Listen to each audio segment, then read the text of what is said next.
2.0, and this marks with his change in governance also and delivery of e-governance. I believe that this is a true transformation that we're going to achieve. Saying that, this is what we call the Manamitra. It's a WhatsApp governance initiative that's going to be launched by the government of Andhra Pradesh and Meta. It's here to deliver seamless, efficient, citizen-centric public service delivery. To this initiative, we believe that Andhra Pradesh is again at the forefront of e-governance initiatives. In the past, the entire nation used to look at Andhra Pradesh on what are we doing so they can adopt. I believe this is the first step in that direction. And from RTG, from IT department, you will be seeing more and more such initiatives coming. Our entire objective is to keep the citizen as center of our universe and look at what are all the touch points of the citizen, how do we resolve their problems? How do we ensure that on a day-to-day issues, both the government and the political system is not relevant? So to get basic documents, why should they come to a government office or why should they meet an MLA is a question, is a challenge that I have taken up.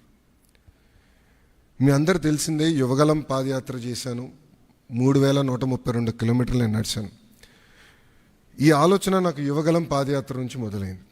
మీరు ఒక్కసారి కానీ మా స్పీచ్లు కూడా మీరు చూస్తుంటే, నా speech చూస్తుంటే నేను పదే పదే చెప్పేవాడిని, ఒక బటన్ నొక్కితే భోజనం వస్తుంది, ఒక బటన్ నొక్కితే సినిమా చూస్తున్నాం, ఒక బటన్ నొక్కితే ట్యాక్సీ వస్తుంది, కానీ ఒక బటన్ నొక్కితే ఎందుకు ప్రభుత్వం మీ దగ్గరికి రావట్లేదు, ఆ ఛాలెంజ్ నేను స్వీకరిస్తున్నానని ఆనాడు చెప్పాను. అందుకే ఈరోజు మన మిత్ర, ప్రజల చేతిలోనే ప్రభుత్వం, ప్రజల చేతిలో పాలన, మాది ప్రజాప్రభుత్వం, ఈ నినాదంతో ఈరోజు ఇది మేము ప్రారంభించడం జరుగుతుంది. యువగలం పాదయాత్రలో అడుగడుగున ప్రజలు ఎదుర్కొంటున్న సమస్యలు నేరుగా తెలుసుకునే నాకు అవకాశం కలిగింది. పొద్దున నేను బస్ దిగి పాదయాత్ర ప్రారంభించిన దగ్గర నుంచి మళ్ళీ తిరిగి బస్ ఎక్కే వరకు ప్రజలతో ఉన్న, కార్యకర్తలతో ఉన్న, నాయకులతో ఉన్న, ఊరు నుంచి ఊరు నేను నడిచేటప్పుడు కూడా అక్కడ ప్రజలతో మాట్లాడేవాడిని, లేదంటే కార్యకర్తలతో మాట్లాడేవాడిని, నాయకులతో మాట్లాడేవాడిని, వాళ్ళ సమస్యలు నేను తెలుసుకునేవాడిని. అది జరిగినప్పుడు నేను రైతుల్ని కలిసా, మహిళల్ని, విద్యార్థుల్ని, కుల వృత్తుల వాళ్ళని కూడా కలుస్తాం జరిగింది.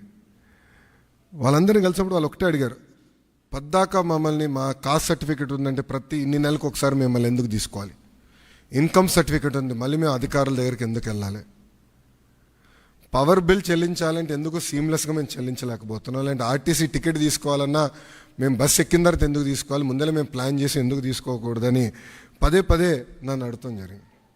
ఇంతేకాకుండా మీరు చూస్తే గత 5 సంవత్సరాల పరిపాలనలో నేను అనేక సందర్భాల్లో సర్టిఫికెట్ రానికుండా చేసిన పరిస్థితులు చూసాం.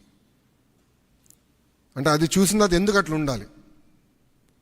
మీరు చూస్తే దుగ్గిరాల నియోజకవర్గంలో ఒక ఎంపీటీసీ గారు పోటీ చేస్తుంటే, దుగ్గిరాల మండలంలో ఎంపీటీసీ గారు పోటీ చేస్తుంటే సర్టిఫికెట్ ఆనాడు ఇవ్వలేదు, కావాలని బీసీ సర్టిఫికెట్ ఇవ్వలేదు. సో ఆ రోజు నాకు అర్థమైంది, సిస్టంలో ఒక లోపం ఉంది, ఇది కరెక్ట్ చేయాలి, ఎవరు ఇట్లా సర్టిఫికెట్ కోసం ఎవరు ఇబ్బంది పడకూడదు అనే ఆలోచనతో మొదలైంది. మీరు చూస్తే ఇప్పుడు అందరి జోబులో, ప్రతి ఇంట్లో ఒక స్మార్ట్ ఫోన్ ఉంది, అందరి జోబులో స్మార్ట్ ఫోన్ ఉంది. మా అంచనా ప్రకారం 60% మందికి స్మార్ట్ ఫోన్ అనేది ఈరోజు ఉంది. దాంట్లో ప్రధానంగా వాట్సాప్ అనేది అందరు ఇన్స్టాల్ చేసుకుంటారు. మీరందరూ కూడా వేలాది గ్రూపుల్లో ఉంటారు. నాకు కూడా ప్రభుత్వం పొరపాట్లు చేస్తే నాకు కూడా ఇక్కడున్న మీడియా మిత్రులతో సహా ప్రజలు కూడా మెసేజ్లు చేస్తాం జరిగింది. సో అప్పుడు నాకు వచ్చిన ఆలోచన, అంటే యువగలం పాదయాత్రలోనే లేదు, వాట్సాప్తో వర్క్ చేయాలి, అదొక ప్లాట్ఫామ్, అందరూ వాడే ప్లాట్ఫామ్ అని ఆలోచించి నేను సంధ్య గారికి మేము అవుట్రీచ్ చేసి కలిసిన తర్వాత ఒక ఇనిషియల్ డిస్కషన్ అయిన తర్వాత వాళ్ళు ఏమన్నారంటే, ప్రపంచంలోనే ఎక్కడ ఇన్ని సర్వీసెస్ ఒకేసారి ఒకే ప్లాట్ఫామ్ అయినా తీసుకురాలేదు, బిట్స్ అండ్ పీసెస్ వచ్చినాయి. సో ఆర్టీసీ చేసి ఉండొచ్చు, లేదంటే మున్సిపాలిటీ చేసి ఉండొచ్చు, ఎవరు వాళ్ళు చేశారు, యాజ్ అ స్టేట్ ఎవరు చేయలేదు. ఇది వన్ ఆఫ్ ఇట్స్ కైండ్, మీరు చేయగలుగుతారా, అవుతుందా, మార్పు మీరు సిస్టంలో తీసుకురాగలుగుతారా అని నన్ను అడిగారు. సో అక్టోబర్ 22, 2024లో ఢిల్లీలో MOU ఒప్పందం కుదుర్చుకుంటాం జరిగింది. ఆ రోజు నేను ఛాలెంజ్ స్వీకరించాను. డిసెంబర్ నెలాఖరికల్లా లాంచ్ చేస్తామని మేము చెప్తాం జరిగింది. వాస్తవంగా ఒక నెల ఎక్కువ తీసుకున్నాం. సో 3 నెలలు 9 రోజుల తర్వాత, అంటే MOU సంతకం పెట్టిన 3 నెలలు 9 రోజుల తర్వాత ఇది లాంచ్ చేస్తాం జరిగింది. ఇది మీరు ఒక్కసారి చూస్తే 36 డిపార్ట్మెంట్లని ఇంటిగ్రేట్ చేయాలి. సో ఇది చాలా చాలా కాంప్లెక్స్ ప్రాజెక్ట్. మొదటి విడతలో 161 సర్వీసెస్ లాంచ్ చేస్తున్నాం. మా టీం చెప్పొద్దన్నారు, బట్ నేను చెప్తున్నాను ఈరోజు, రెండో విడతలో 360 సర్వీసెస్ మేము లాంచ్ చేస్తాము. There is no debate, no discussion, we will launch. So ప్రజలకి ప్రభుత్వం మధ్యన ఇదొక ప్లాట్ఫామ్గా ఏర్పాటు చేసి రియల్ టైం సర్టిఫికేట్స్ వాళ్ళకి డెలివర్ చేసే బాధ్యత మన ప్రభుత్వం తీసుకుంటుంది. దాంట్లో భాగంగా మీరు చూస్తే నేను కూడా మా టీంని పదే అడిగింది, ఇక్కడ సర్టిఫికేట్స్ కూడా మేము ఇష్యూ చేసినప్పుడు దానిపైన స్పెసిఫిక్ QR కోడ్ ఉంటుంది. ఎందుకంటే మీరు ఆథెంటిసిటీ గురించి మీరు అడుగుతారు నాకు తెలుసు, అందుకే ముందలే ప్రియంప్ట్ చేస్తున్నా. QR కోడ్ అనేది ప్రతి సర్టిఫికేట్ పైన ఉంటుంది.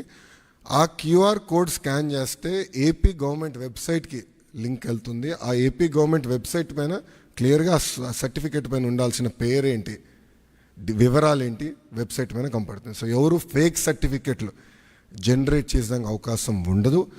అది బ్లాక్ చైన్ పైన కూడా తీసుకురావాలని మేము నిర్ణయం తీసుకున్నాం. అది కూడా త్వరలో రిలీజ్ చేస్తాం. సో ఇప్పుడు మీరు చూస్తే ఈ సర్వీసెస్ అన్నీ, ఒక పక్కన రెవెన్యూ సర్వీసెస్, రెండో పక్కన మున్సిపల్ సర్వీసెస్, మూడోది ఎండోమెంట్. అంటే దేవాలయాల్లో కూడా TTD మినహా అన్ని దేవాలయాలు వచ్చినాయి. రెండో విడతలో TTD కూడా ఈ సర్వీసెస్లోకి వస్తుంది. దేవుడు ఆశీస్సులు ఉంటే ఈ సర్వీసులోకి వస్తుంది. అంతేకాకుండా ఇప్పుడు సెలెక్షన్ నంబర్కి వెళ్ళి సెలెక్షన్ ఉంటుంది, మీరు సెలెక్ట్ చేయాలి. నెక్స్ట్ ఫేజ్లో AI బాట్ మేము అమలు చేస్తాం. సింపుల్గా మీరు వెళ్ళి నాకు బస్ టికెట్ ఈ ఊరు నుంచి ఈ ఊరికి రావాలంటే సింపుల్గా డన్, ఇది ప్రైస్, మీరు డబ్బులు కట్టండి bus ticket will be issued. అట్లా AI బాట్ పెట్టాలని మేము నిర్ణయం తీసుకున్నాం. రెండో విడతలో చేద్దాం అనుకున్నాం. అంతేకాకుండా వాయిస్ కూడా, అంటే ఇంగ్లీషే కాకుండా తెలుగు భాషలో కూడా డైరెక్ట్గా చెప్తే సిస్టమ్ రెస్పాండ్ అయ్యే విధంగా చేయాలని మేము నిర్ణయం తీసుకున్నాం. వాస్తవంగా ఇది ప్రపంచంలోనే ఎక్కడ చేయలేదు, తొలి రాష్ట్రం మనం. ఇది కూడా మేము నేర్చుకుంటున్నాం దీంట్లో. ఇది పర్ఫెక్ట్ అని నేను అన్ను. లోడ్ టెస్టింగ్ అన్నీ చేసాం, ఇంకా నేర్చుకోవాల్సిన అవసరాలు చాలా ఉన్నాయి మాకు. ఎక్కడన్నా ఆంధ్రుడు వచ్చి లాగిన్ అయ్యి ఎక్కడన్నా ట్రాన్సాక్షన్ ఆగిపోతే ఇమీడియట్గా మేమే తిరిగి ఫోన్ చేయాలని నిర్ణయం తీసుకున్నాం. ఎక్కడ ఫెయిల్ అయింది, ఎందుకు ఫెయిల్ అయింది, సిస్టంలో లోటుపాట్లు ఏమున్నాయని మేము తెలుసుకుంటాం జరుగుతుంది. ఈ సిస్టమ్ని మెరుగుపరుచుతాం.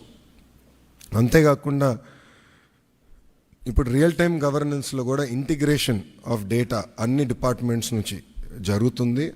అన్ని డిపార్ట్మెంట్స్ డేటా తీసుకొచ్చి ఒక డేటా లేక్ క్రియేట్ చేసి సీమ్లెస్ సర్వీసెస్ ఆంధ్రులకి అందించాలని లక్ష్యంతో మన ప్రభుత్వం పనిచేస్తుంది. సో ఇది బ్రాడ్ ఎజెండా. ఇది గత 3 నెలలుగా టీమ్స్ అహర్నిశలు కష్టపడ్డారు. గత 15 రోజులుగా స్ట్రెస్ టెస్టింగ్ కానివ్వండి ఇవన్నీ చేస్తాం జరుగుతుంది. ఇంకా ఫైన్ ట్యూన్ చేయాలనేది నాకు ఇంకా అర్థమైంది. ఇదొక జర్నీ, ఇది డెస్టినేషన్ కానే కాదు. ఇది ఇంకొక 6 నెలల్లో I believe we can bring out an ideal product. అంటే అన్ని సర్వీసెస్ AI వాయిస్ కలిపి ఒక 5-6 నెలలు పడుతుంది. ఇది ఫేజ్ 1 కింద లాంచ్ చేస్తాం జరిగింది. సో ఏదైతే నేను పదే పాదయాత్రలో చెప్పానో, ఏ హామీ అయితే నేను పాదయాత్రలో ఇచ్చానో దాంట్లో భాగంగా ఈ హామీ నేను నిలబెట్టుకుంటాం జరిగింది. ముందు ఇది స్ట్రీమ్లైన్ చేస్తాం. RTGలో కూడా నేను